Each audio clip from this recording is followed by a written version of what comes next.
You helping?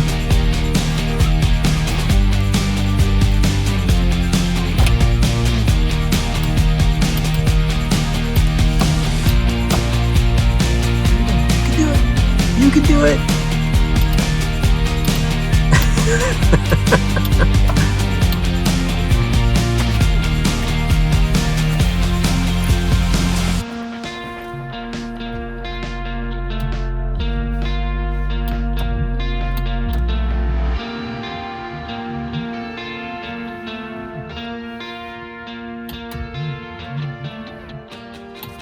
Yay. Hey everybody, it's Doc. Welcome to the channel and welcome to my first month as a vintage Ferrari owner. And as you can see by the preview, things aren't perfectly smooth, but I think those things are to be expected with the purchase of any 40-year-old car, let alone a Ferrari. Now, I previously posted a video where I talked about canceling my Cybertruck, why I did that, and why I bought this 308 Ferrari. And overwhelmingly in the comments section, there were two things. One, a lot of people welcomed me to the Ferrari family, and pretty much everybody wanted to hear more about the Ferrari and less about the Cybertruck. So we're going to do a quick walk around. I promise I'll do a much better in-depth video later, but right now we're just going to do a walk around. We're going to talk about the car, and I'm going to show you basically how cool this car is. Let's do it. So here it is. This is a 1985 Ferrari 308 Quattrovalvoli, and this is a car I never really intended on buying, but basically I was trying to sell it for a friend, and it sat in my garage long enough that, well, here we are. Now it's mine. And you know, in retrospect, this is exactly the kind of Ferrari you want to buy. One, it was sitting in my garage, so there were no auction fees, there were no delivery fees, and in the state of Iowa, it's very inexpensive to own an older car, no matter what its value or what its status is, because pretty much all license fees are $50 after the car is 12 years old, and it's a super cool car. So what can I say, but I had to own it, and now I do. So if you don't know much about the 308, basically this is the third iteration of the 308, which I'll explain in a minute. It's also the third iteration of the reasonably priced Ferrari. So first was the 246 Dino, of course, and then there was the 308 GT4, which is a car I've always liked, but was not liked by many other people, I guess. And then they brought out the 308 GTB, which came out in 1975.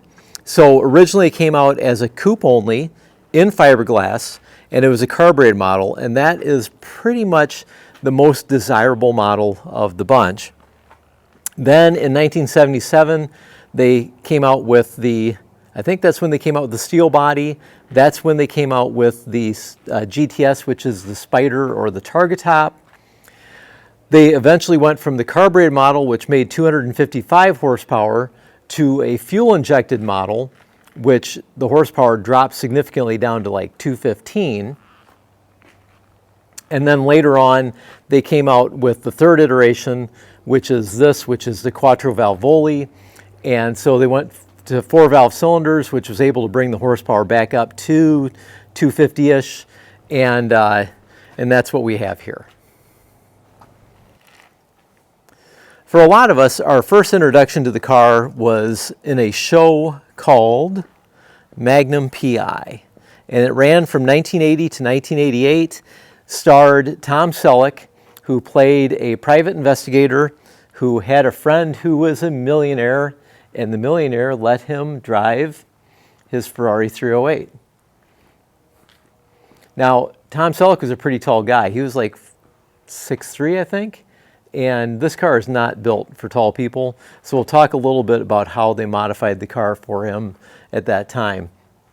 Now, the 308 was designed by the same guy who designed the Daytona. And you can see some little tidbits of Daytona in this car, but there's a lot of differences, obviously, because this is a rear engine car. The Daytona's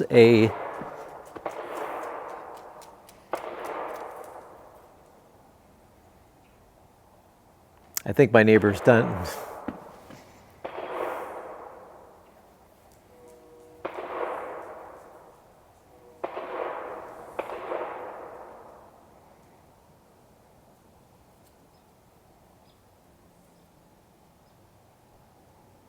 I think he's done.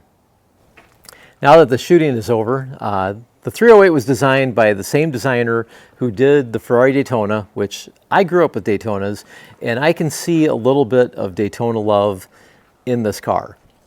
Now, obviously, there's a lot of differences because the Daytona was front engine, this is rear engine, and we're talking 5 to 7 years difference in time span as far as designing the car. But as you can see, they went louver crazy. There's louvers behind the headlights. There's louvers behind the driver's side, and then there's louvers over the engine. So this is something that would basically define design in the 80s, because every car wanted to be basically this car because it was a Ferrari, it was affordable, and it was pretty quick for the dollar. Now, at the time, see, even my dog loves it. At the time, I want to say this sold for like $49,000, which translated into 2024 money. That'd be about $174,000 right now. So it wasn't cheap, but it was also pretty reasonable, and I think it was right along the same lines as the cost of the Porsche 930 Turbo.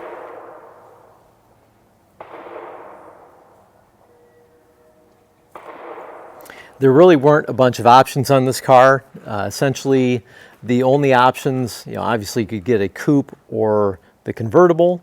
You could get air conditioning or not, and you could get a choice of wheels. This particular car has an interesting backstory in the respect that, like I said, there was a friend of mine who owned it prior to me, but previous to that, this car was bought new. This car was bought new in Iowa City, and it was bought by a Greek restaurateur who I'm not exactly sure what his issues were with the law or with a crime family or something like that.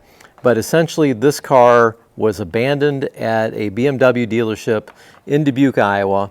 It sat on the showroom for many, many years while they basically waited for the mechanics lien to come up on it.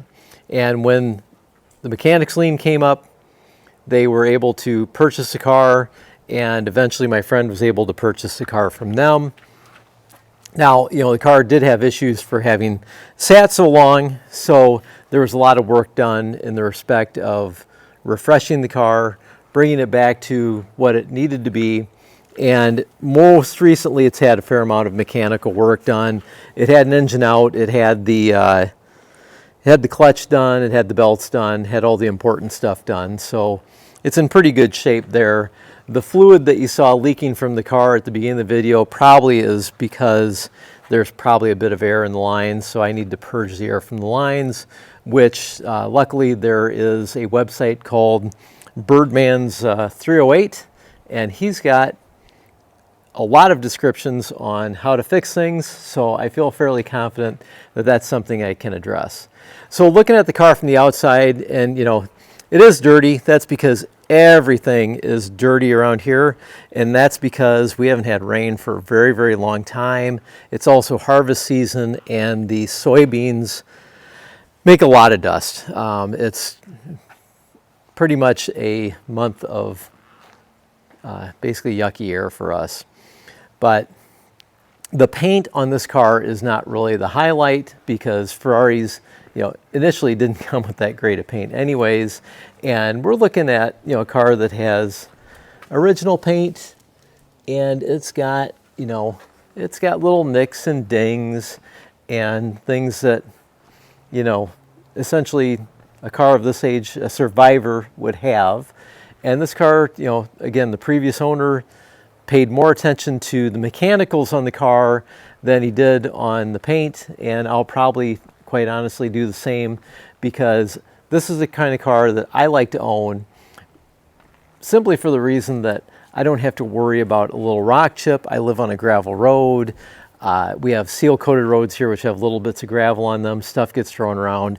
So there's really no sense in making a beautiful looking driver, because it's not going to be so beautiful looking when we're all said and done.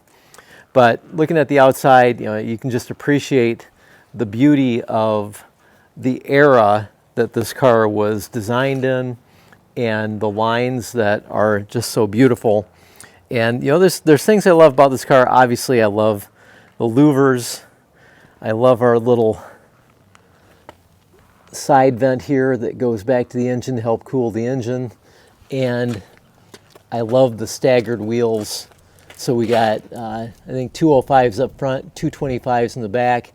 It's funny because I thought that there was an option for these cars to have 15-inch wheels or 14-inch wheels, but this car has 16s on it. So that was a little bit of a surprise, and I'll have to look a little bit more into that. If you guys want to throw any corrections in the comment section, certainly throw them out there, or some information, because I am certainly no expert when it comes to 308s. I am essentially learning this car as we go along, and I'm sharing with you essentially what I know about it and kind of what my plans are for it, which will mostly be, you know, cleaning up a little bit, trying to keep it mechanically sound, and just driving it and loving it. But like I said, I think we've appreciated the outside enough. Let's go take a look at the inside here and take a peek. So you notice that the top is out of the car, and the one thing I have to say about that is probably the easiest, lightest target top I've ever had to remove. Now, I didn't stow it in back. There's a little cover back here that I guess you can stow it under. I don't think it locks in place. Let's see here. Nope, it just sets back there. And I haven't tried to put it back there, but we'll give that a shot one of these days. Now, looking at the interior, and you know, the interior is very Daytona-esque, as I remember. Yeah, even Blitzen's helping me check out the interior. It's very Daytona-esque as I remember Dad's Daytona, as far as, you know, look at the angle of that steering wheel. It's almost like a truck steering wheel. And this does not have power steering, which wasn't really needed because all of your weight's in the back. The car weighs about, I think, 2,800 pounds, so it's not a heavyweight by any means. And it's not huge. You know, I mean, if you look at this car is smaller than the second generation Toyota MR2. So this is not a big car by any means. And, you know, this has the classic, you know, red Ferrari color with the tan interior, and it's kind of two-toned with the black. You can see the cool Bakelite switches with all the controls for the air conditioning and the hazards and the fan and the wiper blades. Of course, we've got our little Ferrari symbol on the ashtray here. And this is one difference from Dad's Daytona. Dad's Daytona used to have a lighter that you'd actually would stick the cigarette into the lighter, and then it would light it and you'd pull it out. And sometimes he would forget about it and it would smoke the cigarette for him. And you know, a little bit of a weakness with the 308 is the very weak window motors. And part of my purchase with the car was that I got spare window motors, or different window motors that should work better, so we're going to put those in at some point. So what we have down here is we have, I guess what I'd refer to as the pedal tunnel, and you can see it's not a lot of room to work with there. Now you've got the dead pedal here, which is a little bit loose. I need to clean that up a little bit. And we've got this rug here. This is before they thought about pinning the floor mats down, so that thing tends to end up all crumpled up at the bottom, and I'm sure that this was one of the very early unintended acceleration cars that there was. And the fun part about this car is that pretty much everything in the car is kind of reverse of what you'd expect it to be. So, you know, the headlights, you flip them forward like that. That's not, you know, anything. I don't know of any other car that has something like that. And then, you know, if you look down on the, let's see if I can get this down here, in order to move the seat back or forward, you push down on it instead of pulling up like you would pretty much every other car on earth. And then also under here, see if I can get a view of here. This is our little hidden lever for getting out of the car. If you didn't know that was there, you'd have a hard time finding it. And then we've got a little pocket here. Now on the early 308s, they actually had like little saddle bags, which was kind of cool, but I kind of prefer the pocket. And then to open the, I guess the hood, the bonnet of the car, we've got our embossed little lever here. Now on my car, this is a two-person job because basically one person has to pull the lever and the other person has to help unlatch the hood, because that is just the way it is. And then on the back side, that's for our engine compartment. We'll just take a seat in here. Let's see if I can turn this around.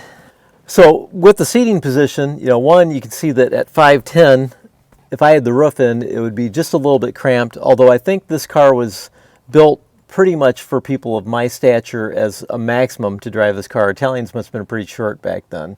And the other thing you want to note is, I'll see if I can get this down, but if you look at my legs, I'm pointing kind of towards the center of the car, kind of at an angle, and that's primarily because the wheel's right over here. One of the things that everybody loves about this car is the fact that it's got a gated manual dogleg shifter.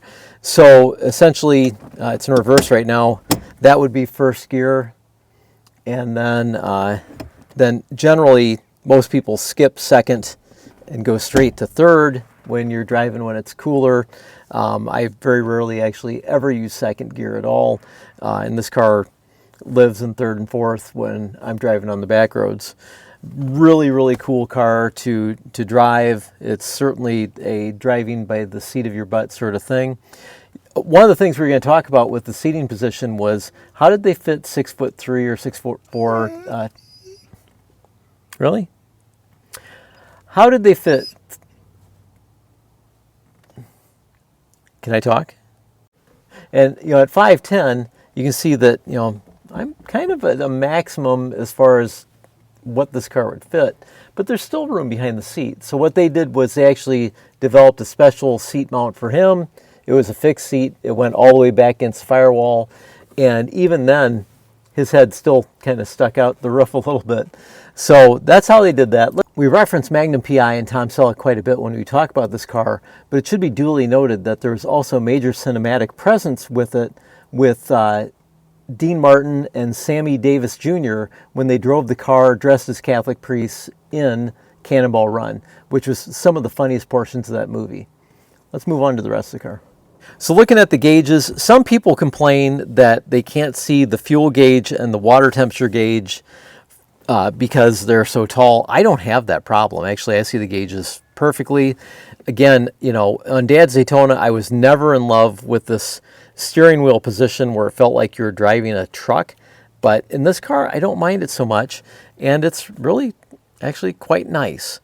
And you can see the important gauges just fine. We've got 52,694 miles in this car. And of course, you can see the tach perfectly and you can see the oil temperature perfectly. So that's really all you need to see.